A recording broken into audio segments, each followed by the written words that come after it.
All right, so here is the 77648AN. It cleaned up beautifully.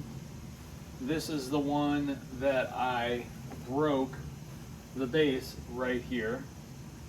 Got a video or two on how I fixed that. I think it's a pretty solid repair. But you can see why I wanted to try to save this base. The wrinkle finish on it is just amazing. I did do some touch up. Zoom you in here so you can see it's a little bit shaky. Did do some touch up around the base. Have a special technique and a couple videos for that too. Did one there. Wow, it looks pretty good in this light. Sometimes it looks worse on video, but not today. And then on this side here, definitely needs some more work. On the other one, I actually used some of the wrinkle finish spray paint, but I brushed it on. Did about 3 layers of that. Kept it real nice and warm. This one I didn't. I just tried to build it up with paint, which is how I've done it previously.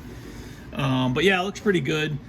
I cannot get this blade balanced though, for the life of me. I don't know if it's out of clock a bit. Runs pretty good on low.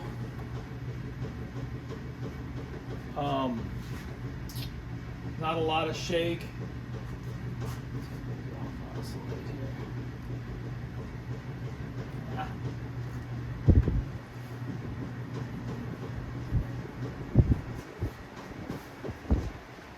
I mean, you can see runs pretty doggone smooth. Little vibration. I mean, if I had this much on high, I'd be totally cool with it. But on high, man, it's a freaking jello fest.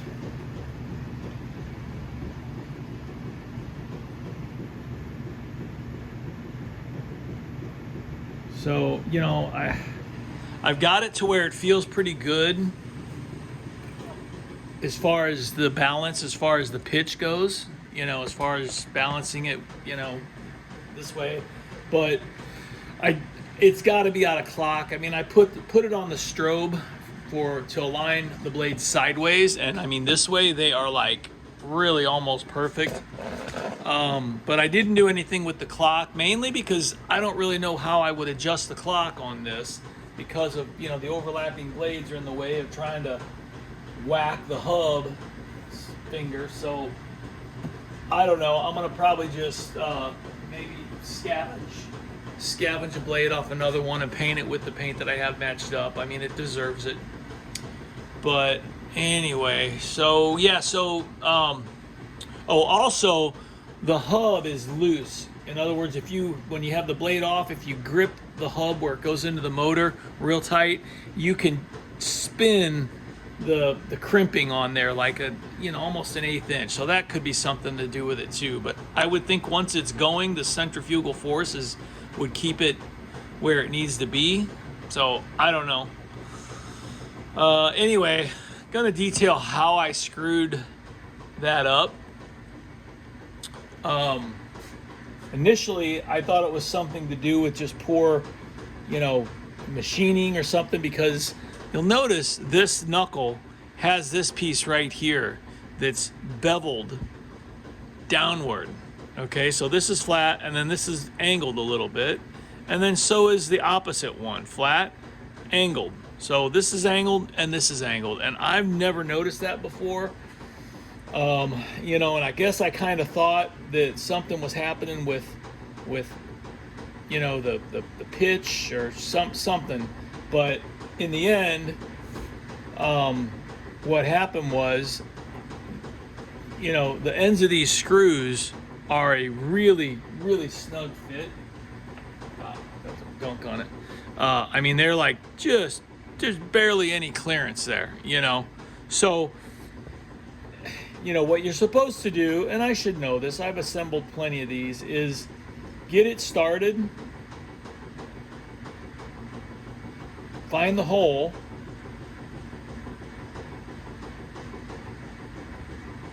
there it is, okay? And you do that to both sides.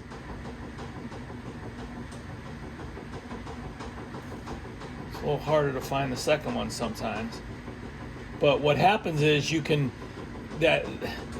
that isn't penetrating into the channel where the post goes yet. So the idea is that you just get it in the hole. Oh, there it is. Okay, so there's both of them now. See if I can shine my light down there. And not sure you'll be able to see it, but whoop. Yeah, they are not penetrating. So now you could hypothetically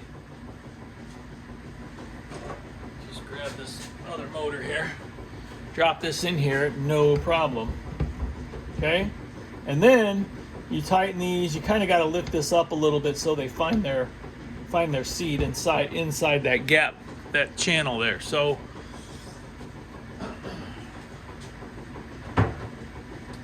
what I did, I didn't do this for some reason.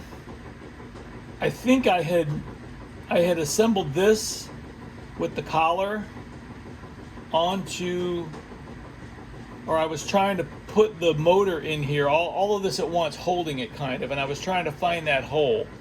And you know, I don't know why I was doing it that way, man. I just, but anyway, what happens is, so instead of that screw going into the hole, it was pressing on the actual,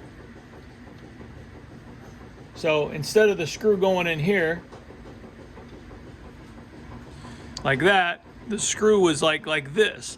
And I thought, and you know, it seems like I've done this before where it's like, well, it's kind of tough. Sometimes if you give it a little twist, it slips and finds its way in. Well, I kind of did that, and for some reason I thought this weird milling was something to do with it, and I twisted it and I went in, and sure enough, basically as this is threading into this part, which this is the threaded portion, it was pressing against here, so it naturally pushed that piece out and snapped it. So totally on my part. I have no idea what I was thinking. Yeah, there it is. So there's the hole. So yeah, so again, thread this in, get them both threaded into where you just find the hole. It takes a little finicking with it on the second one typically to get it to find the hole on that one. But yes, and then drop your motor post down in there. But you see that gap? Not on this side, just on that side where the bevel is. That's right here, not here. So I have no idea why that's that way. I've never noticed that before on any, you know, so many models share this base. I've done a lot of 77s and 29646 and all 648 and all that. So anyway, don't make that mistake. But my repair came out pretty nice. You can watch those other videos on how I repaired it. Basically, I took a piece of 1/2-inch bar stock, and I put a couple bends in it so that it would basically nestle right in here. There's a gap. If you watch the other videos, you'll see there's actually a pocket in this, which I guess is the result of milling coming up this way, like a big milling tool. I don't know, but that gap, that recess there, allowed me to set that piece of bar stock in there and liquid nail it here. I came down to about here. A lot of not liquid nail, JB weld, and then JB welded this piece in it. I wish I could have gotten it a little smoother transition. You can actually feel the crack, but I mean, I'm still very much pleased with it. Came out really, really sweet. You know, sure, if you notice it and you feel it, then it's, but you know, whatever. But I could probably put a little bit more paint in here to fill this right here. There's a little hole with the crack, but I'm gonna pretty much leave it. It's beautiful. Just gonna deal with getting a blade figured out. Head wire, I made this head wire super soft and supple. Got some videos on that. Not super happy with the overbraid. This was a modern shoelace, but you know, I just can't get 3 twisted in a vintage shoelace. They're just too thin.